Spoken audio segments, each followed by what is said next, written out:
Oh, Julian, you crazy dog, you. Hi, welcome to NTK, Need to Know Technology. My name is Grayson Bagwell, and today we're going to be going over a few things happening in the world of technology. First of which, Google Fiber. If you haven't heard about it, Google has laid out, or actually reappropriated, old fiber optics networks from telephone companies that have gone completely out of business.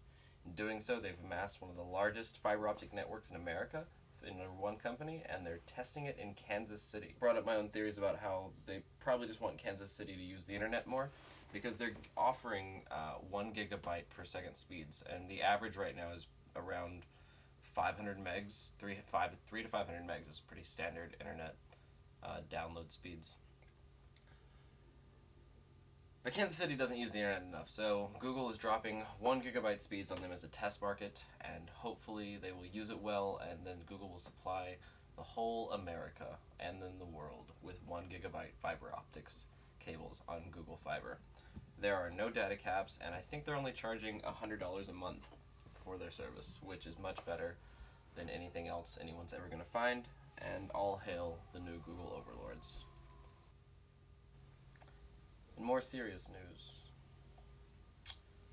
the Holy War has gotten underway, and Israel and Gaza are fighting, and it's kind of more serious than it has been in a while. And in defense of Gaza, Anonymous, has taken arms against Israel.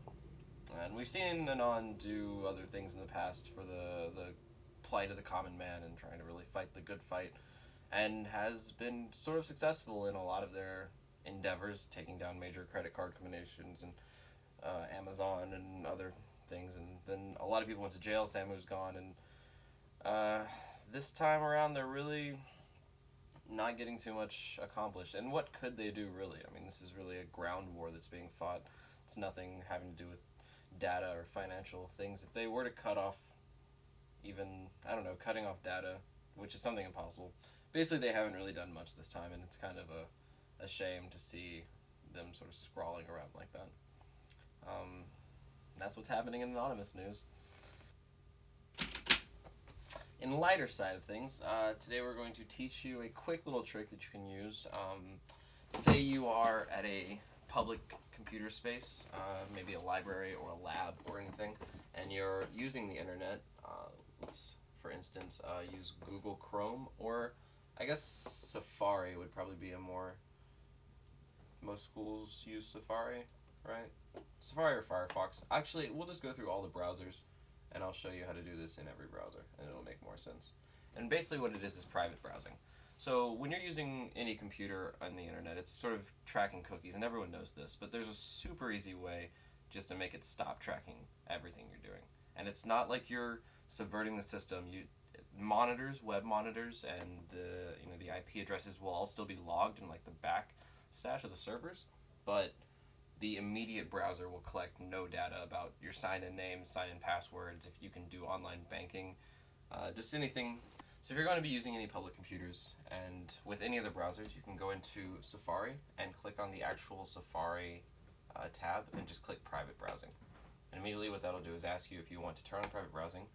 And now you'll see in this area, I'm not sure if that'll show, but in this area that everything you're doing is private. For Chrome, you just go to the same thing, and you go... Man, why don't I just know this? Well, for Chrome, you can just hit Command-Shift-N, and it'll ask you, or it'll just pop up, an incognito. So Chrome is incognito, Safari is private browsing. It's kind of like convoluted.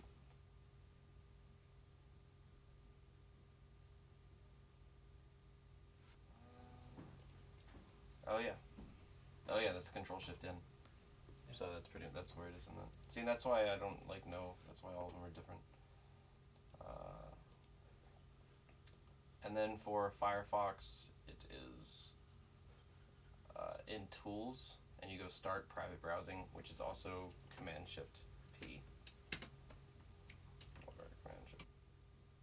And as a fun fact, fun going away thing, there's a way to watch Star Wars in ASCII. And ASCII is an old data setup for giving codes to like numbers and letters within ASCII formats.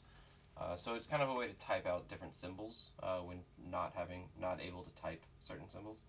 And what you want to do is go into your search menu, type in terminal, and terminal will pop up. And this is just like sort of the DOS for your Mac. And then type in telnet :owl dot blinkenlights dot nl. And from here, you can just watch Star Wars in ASCII. Why wouldn't you want to do that?